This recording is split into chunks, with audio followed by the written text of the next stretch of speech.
हिमालय नाम सुनते ही दिल में एक अलग ही एहसास होता है।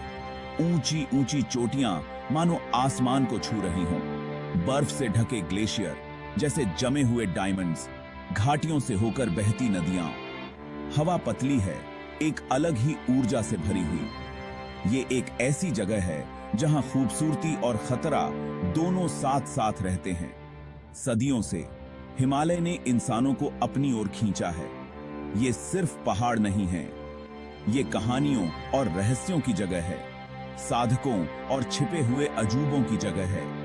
हिमालय खोई हुई सभ्यताओं और प्राचीन ज्ञान की कहानियां सुनाते हैं। ये एडवेंचर पसंद लोगों को अपने राज खोलने के लिए बुलाते हैं। हिमालय दुनिया की सबसे ऊंची पर्वत श्रृंखला है जो प्रकृति की ताकत का प्रतीक है। ये एक विशाल दीवार की तरह खड़े हैं जो भारतीय उपमहाद्वीप को तिब्बती पठार से अलग करते हैं। उनकी गोद में छिपी हुई घाटियां और दूर दराज के मठ हैं जहां समय मानो रुक गया है। हजारों सालों से तीर्थयात्री और एडवेंचर पसंद लोग इन पवित्र स्थानों तक पहुंचने के लिए कठिन रास्तों पर चले हैं। अज्ञात के आकर्षण से प्रेरित होकर वे ज्ञान, रोमांच या शायद ईश्वर की एक झलक की तलाश में निकले थे। ऐसी कई कहानियां प्रचलित हैं जिनमें बताया जाता है कि हिमालय की सुनसान गुफाओं में योगियों ने असाधारण शक्तियां हासिल की हैं।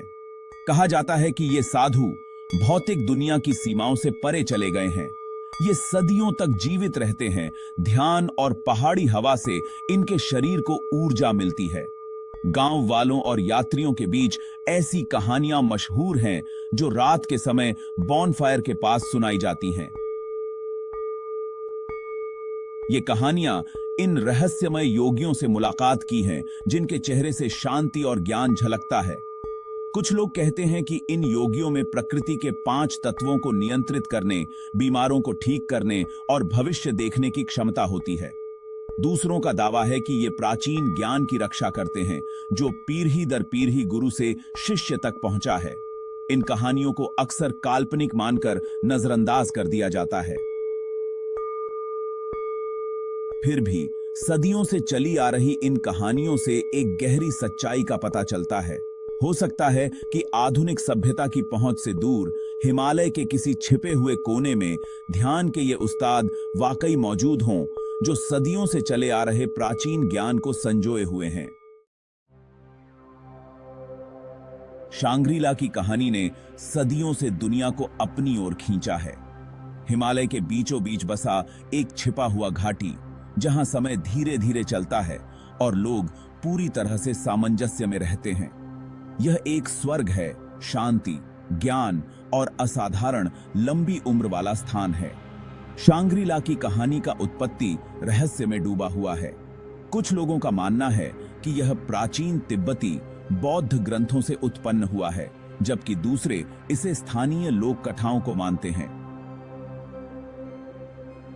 जेम्स हिल्टन के 1933 के उपन्यास ने शांग्री-ला को पश्चिमी दुनिया से परिचित कराया। हिल्टन ने इस छिपे हुए स्वर्ग का जो चित्रण किया था, जो बाहरी दुनिया की परेशानियों से अछूता था, वह युद्ध और आर्थिक मंदी से परेशान पाठकों को बहुत पसंद आया। इस उपन्यास ने इस काल्पनिक स्वर्ग को खोजने के लिए दुनिया भर में उत्सुकता पैदा कर दी। हालांकि शांग्री-ला को खोजने के लिए अनगिनत अभियान चलाए गए हैं, लेकिन यह अभी भी एक रहस्य है। हो सकता है कि यह सिर्फ हमारी कल्पनाओं में ही मौजूद हो, एक बेहतर दुनिया के लिए हमारी चाह का प्रतीक हो। या हो सकता है कि शांग्री-ला कोई भौतिक जगह नहीं है, बल्कि मन की एक अवस्था है, एक आध्यात्मिक मंजिल है जिसे आंतरिक शांति और ज्ञान के माध्यम से प्राप्त किया जा सकता है। हिमालय के रहस्यों की खोज यति का जिक्र किए बिना अधूरी होगी। यह रहस्यमय प्राणी, जिसे एबोमिनेबल स्नोमैन के नाम से भी जाना जाता है, सदियों से अन्वेषकों और एडवेंचर पसंद लोगों की कल्पनाओं को घुमाता रहा है। यति को एक विशाल बंदर जैसा प्राणी बताया जाता है जो बालों से ढका होता है। कहा जाता है कि यह हिमालय की बर्फीली चोटियों और ग्लेशियर्सों पर घूमता है। हालांकि आधुनिक विज्ञान यति को एक काल्पनिक कहानी मानता है, लेकिन स्थानीय समुदाय लंबे समय से इस रहस्यमय प्राणी को देखे जाने की खबरें देते रहे हैं। बर्फ में पैरों के निशान, पहाड़ों में गूंजती अजीब आवाजें और एक विशाल बालों वाले प्राणी को धुंध में गायब होते देखना, ऐसी कहानियां यति की कहानी का हिस्सा हैं। कुछ लोगों का मानना है कि यह एक प्राचीन मानव है, एक जीवित गिगेंटोपिथेकस, या यहां तक कि एक प्रकार का भालू भी। इसे पहाड़ों की रक्षा करने वाली आत्मा मानते हैं, एक शक्तिशाली प्राणी जिसका डरने के बजाय सम्मान करना चाहिए, चाहे असली हो या काल्पनिक। यति हिमालय के जंगली बेकाबू स्वभाव का प्रतीक है, एक याद दिलाता है कि इस दुनिया में अभी भी ऐसे रहस्य हैं जिन्हें विज्ञान पूरी तरह से समझा नहीं पाया है।